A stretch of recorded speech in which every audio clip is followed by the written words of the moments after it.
అందరికీ నమస్కారం. ఈరోజు కార్ల్ మార్క్స్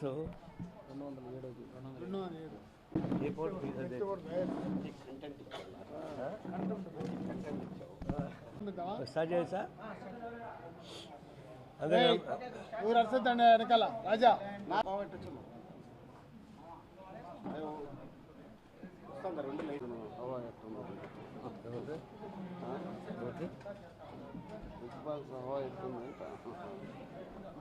అందరూ వచ్చినారు.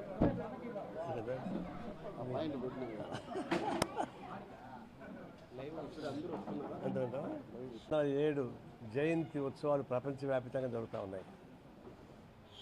ఏ కార్ల్ మార్క్స్ మహాశయుడు అయితే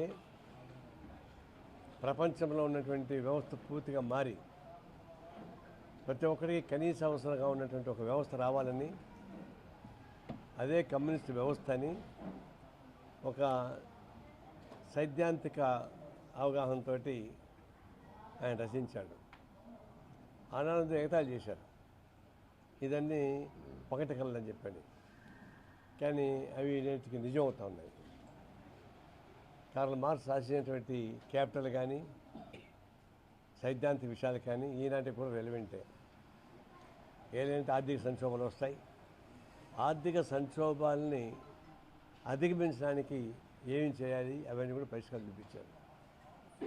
అలా 2008లో ప్రపంచవ్యాప్తంగా క్రైసిస్ వస్తే అప్పుడు లండన్లో ఉన్నటువంటి మార్క్స్ రాసిన క్యాపిటల్ దాన్ని మొత్తం మళ్ళీ రీప్రింట్ చేయించి దాన్ని మళ్ళీ స్టడీ చేశారు. అలాంటి చరిత్రాత్మకుడు ఈరోజు జయంతి చేసుకున్నాం. వారికి శ్రద్ధాంజలి.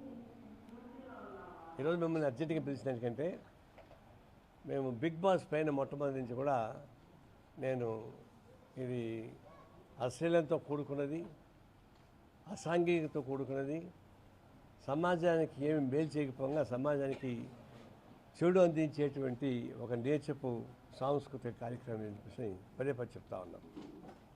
దానిపై నాపైన విమర్శలు వచ్చాయి.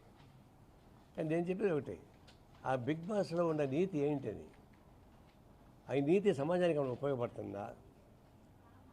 100 రోజుల పాటు పెద్ద గుహలో బంధించి వాళ్ళకి అన్ని రకాల సదుపాయాలు కల్పించి, అందరూ యువకులు యువతులే, ముసలోళ్ళు కాదు, పిల్లలు కాదు, తర్వాత అన్నా చెల్లెలు అక్క తమ్ముడు కాదు, మంచి యువకులు కూడా తీసుకెళ్ళి దానిలో పడేస్తారు.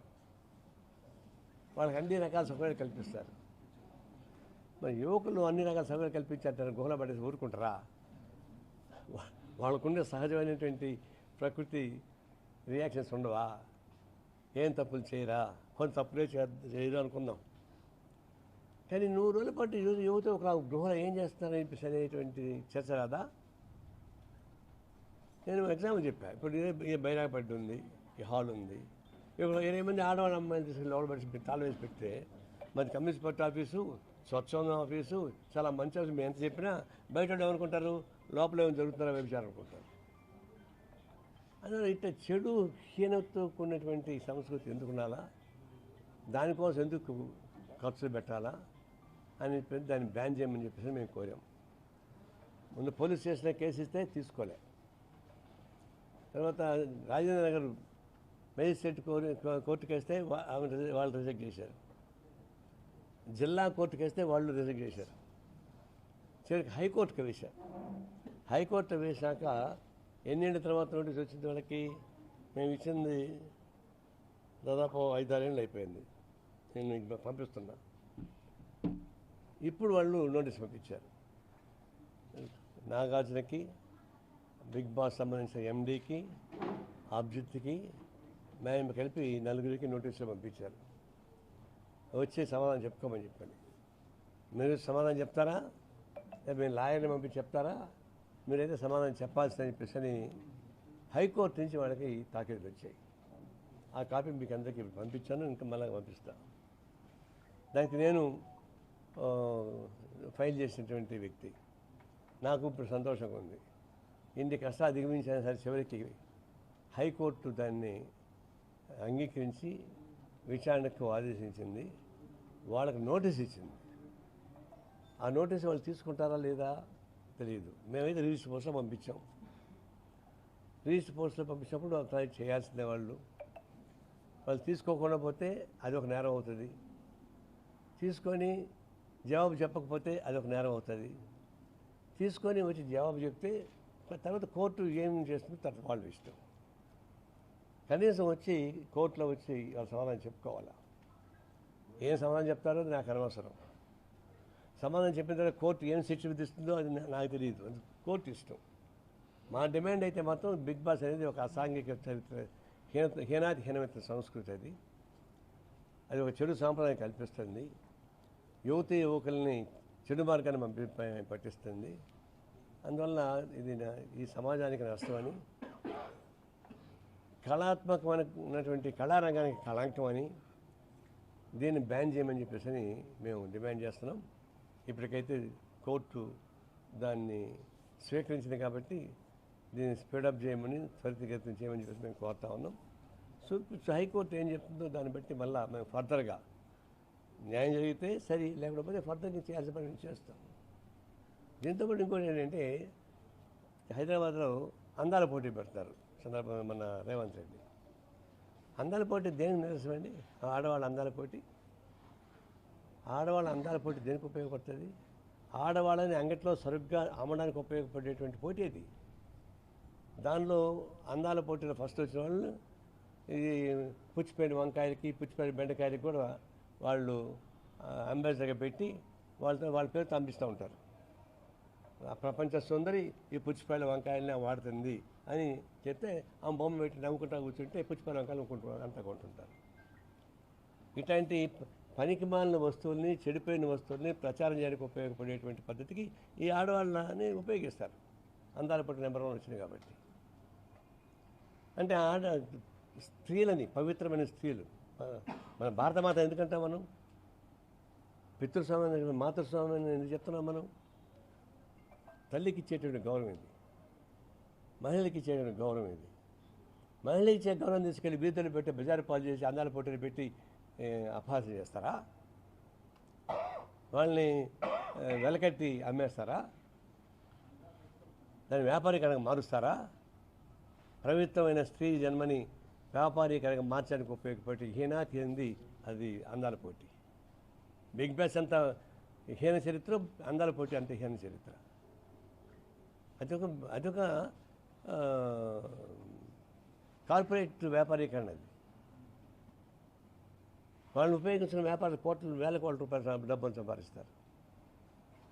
అదేమంటే నేను 20 కోట్ల రూపాయలు ఖర్చు పెడతాను, జనం బ్రహ్మాండంగా ప్రపంచవ్యాప్తంగా వస్తుంది, దాని టూరిజం పెరుగుతుంటాడు. మరి అది విచిత్రం. అందాల పోటీలో టూరిజం పెరుగుతుందా? టూరిజం మీరు కేరళలో పోయి చూడండి, టూరిజం ఎంత డెవలప్ చేశారు. ఆ విధంగా ఇక్కడ మన ఆంధ్రప్రదేశ్లో బ్రహ్మాండంగా ఉన్నాయి, మంచి మంచి ఆ టూరిజం డెవలప్ చేసుకున్నాయి. అంతేగాని ఈ అందాల పోటీలు పెట్టి తద్వారా టూరిజం పెరుగుతుంది అంటే దానికన్నా మించిన అవమానం ఇంకోవట్లేదు. ఇది స్త్రీ జాతికి అసహ్యం కలిగించేటువంటి వ్యవస్థ బిగ్ బాస్ కానీ, అందాల పోటీ కానీ. ఈ రెండింటి కమ్యూనిస్ట్ పార్టీ తీవ్రంగా నిరసిస్తుంది, వ్యతిరేకిస్తుంది.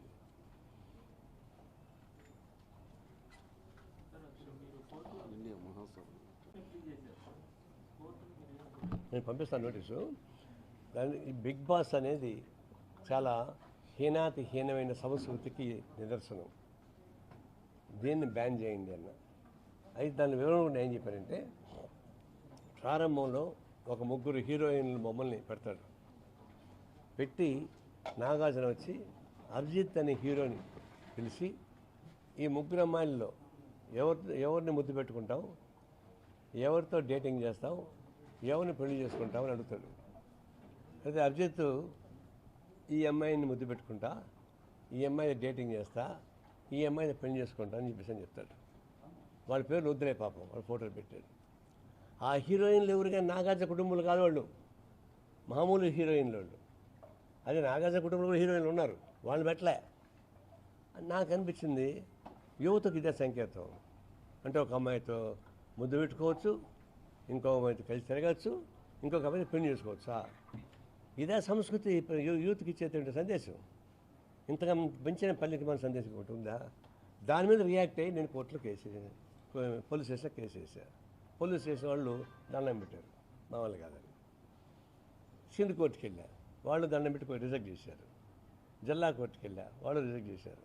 హైకోర్టుకి వేస్తే ఇప్పుడు 3 ఏళ్ళ తర్వాత దాన్ని అడ్మిట్ చేసుకొని నోటీస్ జారీ చేస్తున్నారు.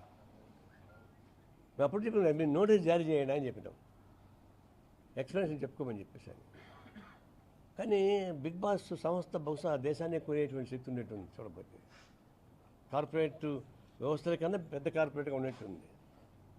ప్రపంచవ్యాప్తంగా బిగ్గెస్ట్ ఆర్గనైజేషన్. దాని చూసి అందరూ భయపడుతున్నారు. ఎందుకు భయపడాలని? చీప్గా వ్యభిచారం చేయబాకండి, కాస్ట్లీగా వ్యభిచారం చేసుకోండి అని చెప్పడమే కదా ఇది.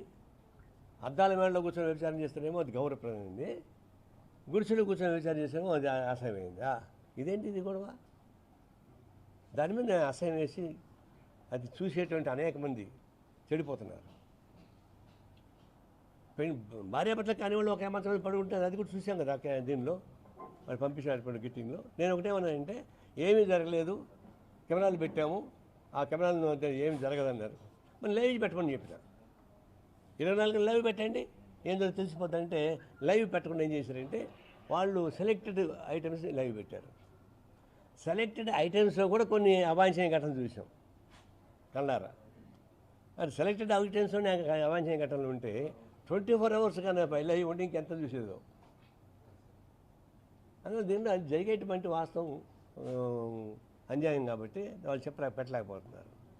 దాన్ని సమర్థించే వాళ్ళు ఏమంటారు, సొసైటీలో ఎట్లా బతకాలా, కలిసి ఎట్లా నేర్చుకోవాలా, ఆత్మీయత ఎట్లా ఉండాలా, సంబంధాలు ఎట్లా ఉండాలా అవి నేర్పిస్తుందంట. ఎవడే పనికి వాళ్ళు చెప్పేది. మన భారతదేశంలో ఉన్నటువంటి సంస్కృతి పాశ్చాత్య దేశంలో ఉండేది. మన దేశంలో ఉన్నటువంటి కుటుంబ వ్యవస్థ పవిత్రమైంది. పాశ్చాత్య దేశాల్లో వాళ్ళకు 18 ఏళ్ళ తర్వాత మా సంబంధంలో వెళ్ళిపోతారు. వాళ్ళు చివరిదాకా కలిసి ఉండరు. వాళ్ళు సాంప్రదాయం అది. ఇక మనకు వచ్చేకాడికి అమ్మ నాన్న తల్లి చెక్క అత్త మామ రకరకాల పద్ధతులు కుటుంబ సాంప్రదాయం ఉన్నటువంటి ఇది. కుటుంబ సాంప్రదాయంలో మన భారతదేశాన్ని చూసి అందరూ నేర్చుకోవాలి తప్ప ఇంకొకరి నుంచి మనం నేర్చుకోవాల్సిన పని లేదు. మనకు బిగ్ బాస్ వాళ్ళు నేర్పిస్తారా? చేపకైతే నేర్పించేట్టుగా బిగ్ బాస్ వాళ్ళు మనకు నేర్పించేది కల్చర్ని, వెస్ట్రన్ కల్చర్ ప్రచారం చేసేవాళ్ళు. బిగ్ బాస్కి ఎలాంటి మోరల్ రైట్ లేదు ఈ భారతదేశంలో. ప్రజలు ఏ విధంగా ఉండాలో మెలగాలని. ఇంకా భారతదేశ సాంప్రదాయాన్ని ప్రపంచవ్యాప్తంగా ఆదర్శం తీసుకుంటున్నారు చాలామంది. అన్న ఇది ఒక విధంగా మన ఇండియన్ కల్చర్కి అవమానం, పవిత్ర భారతీయ సంస్కృతికి అవమానమైన పద్ధతి కాబట్టి మేము వ్యతిరేకిస్తాం.